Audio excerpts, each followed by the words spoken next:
guys, it's MissSimReno and welcome back to another speed build. If you are new to the channel, I am so happy you are here, and if you are returning, welcome back. Today we are using the brand new Stilt foundation. I am so excited for this foundation. I have faked Stilt foundations in other builds that I've just uploaded to the gallery. There aren't any on my channel, but basically what I did is I used the columns and I used them to kind of support the first floor and then build a second floor that looked like it was quote unquote on stilts. So this is so exciting to me. They look gorgeous, and like they said, with Island Living coming out tomorrow, the Stilt foundation can be used anywhere and it's base game. How amazing is that? So I thought, with Island Living coming out tomorrow, I was gonna try my hand at a Stilt beach house. I did build this in Brindleton Bay. I wanted there to at least be some ocean in the background here, some ocean nearby. I was gonna make it as tropical as possible, but I figured I don't know if I have the tools to do that yet, because Island Living is not out yet, and I've seen the build and buy reviews, and the objects and everything just looks so amazing. So I'm just gonna wait for it to come out tomorrow. So be ready for some more Stilt beach houses. I'm pretty sure everything's gonna be Island Living for at least a week in my house. So just be ready for that on the channel. But as you can see, I did go ahead and raise it up quite high. I wanted it to be very much off the ground. And this was based off of basically a New England beach house. So I myself am from New England. I currently live in New England, and I grew up having a very small little beach shack on a small island out on the coast. And it was something that we inherited in the family. We ended up selling it, after a couple years, because it was just really expensive to have property on the beach. But it wasn't up on stilts like this. It was actually just flat to the ground, but a lot of houses surrounding it were raised very high, because they had to be raised very high to let the winds in, and in case there was any kind of flooding, at least the house wouldn't be damaged. So if you're kind of wondering why a lot of beach houses near the coast are up on stilts, it seems pretty logical when you think about it, but honest to God, I had no clue until I really started looking into it a little bit more and trying to understand why a lot of houses were designed this way. So I'm just really excited to build one that looks like this. It's so freaking cool to me. And again, I wanted it to look as though it was really on the beach without adding sand, but I thought that a lot of that grass there looked like the surrounding grass and whatnot near the beach. And then I used basically all of the plants for the most part that we got with the cats and dogs pack, because that's what gave us all of these windows, some of the siding that we have that I use in this build, all of that kind of fun stuff. So inside, I did do the floor plan off camera. Again, I always do. If you guys want to see one come together, maybe I'll do a video just strictly trying to figure out a floor plan. I don't know. Maybe that'll work, maybe it won't.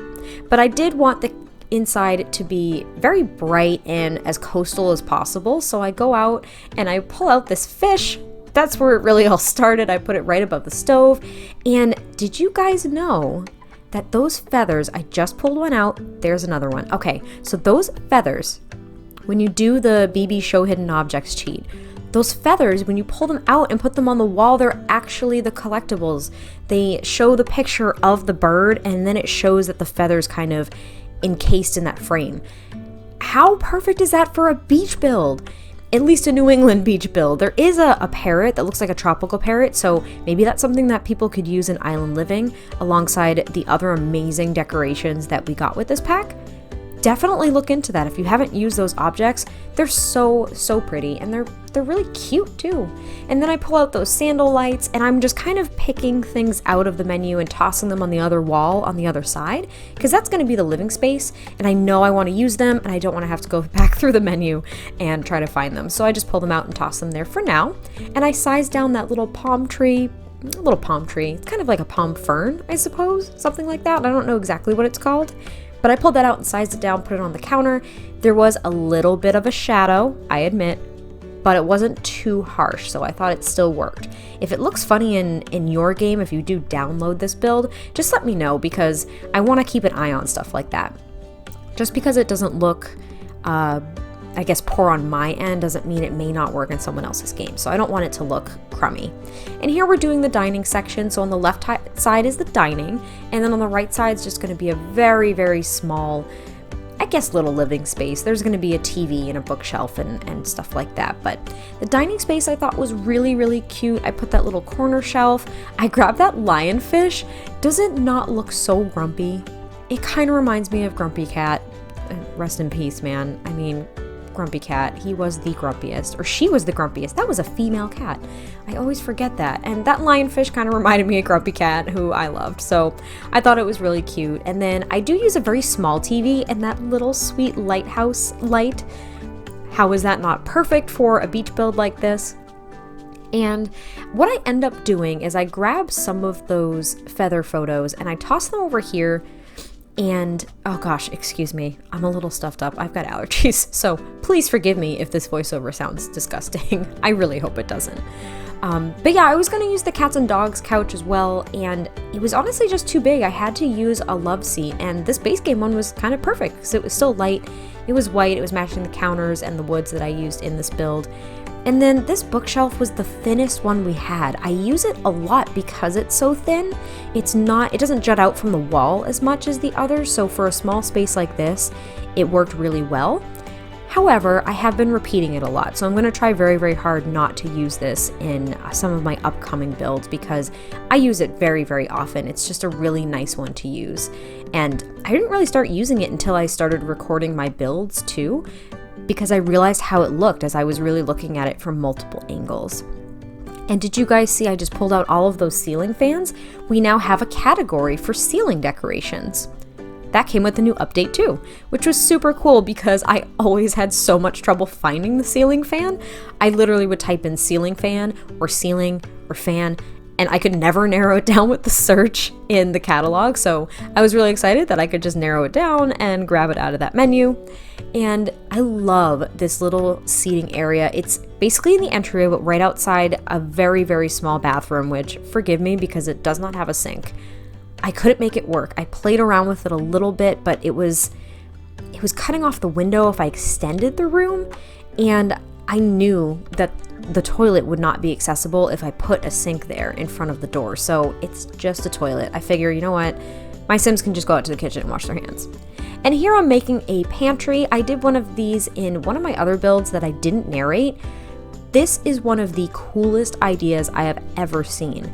And granted, this pantry is not functional, so nothing in the pantry on the shelves are things that your Sims are going to go in and try to grab when they're actually cooking or anything like that.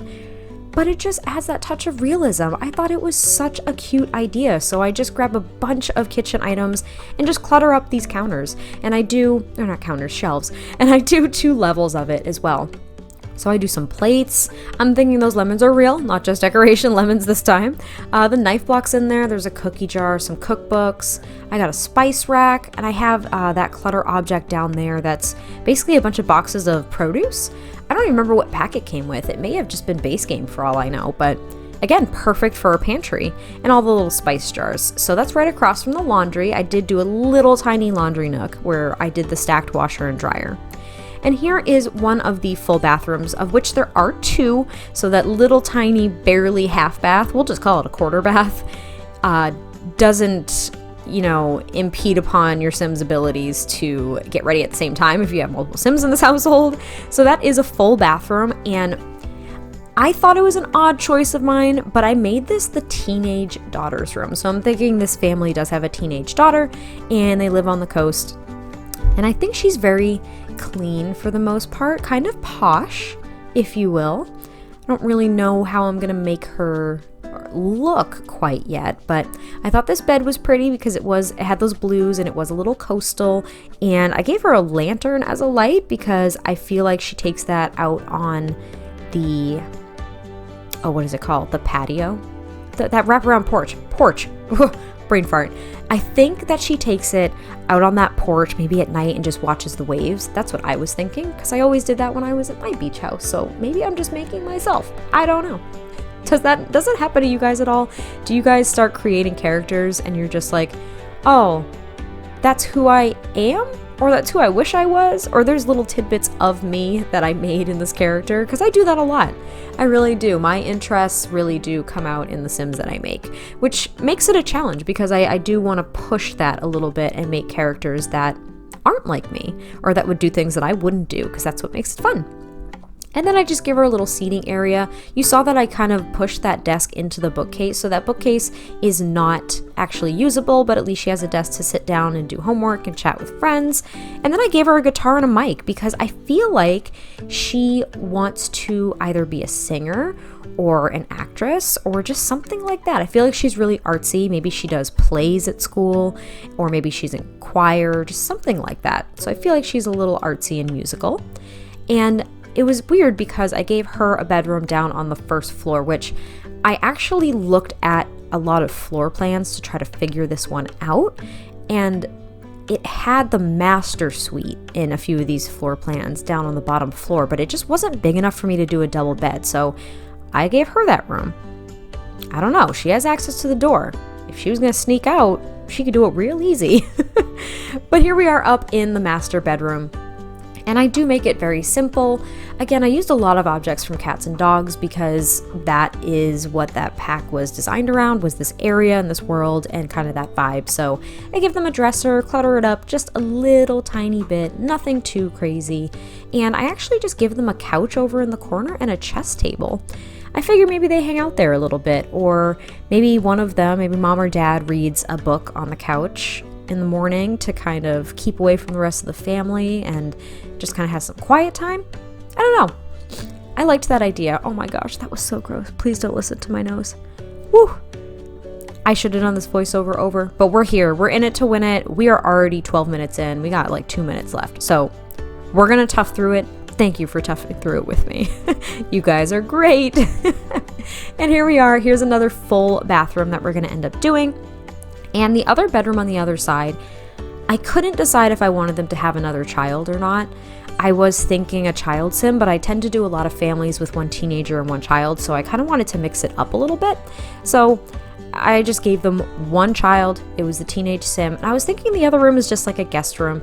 Granted, you really can't have guests over per se in that sense. I mean, I guess you could invite someone to have a sleepover, so if you want to kind of do that, you could. At least they'd have a place to stay rather than trying to jump into your bed or the teenage girl's bed downstairs. So the room is very simple because it's not really personalized in decoration style or anything like that. But we're almost to the screenshot, so thank you guys so much for checking this out, and I will catch you next time I post a video. Bye!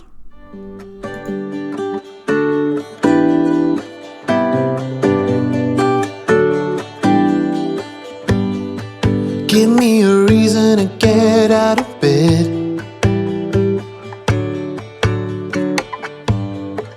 I need a minute to think, or maybe two. 'Cause yesterday I lost control and said some things I felt that you should know. I need a day to clear my mind and leave it all behind. It's gonna be okay, no matter come what may. I'm gonna set things straight tomorrow. I let my worries fade, let them sweep away.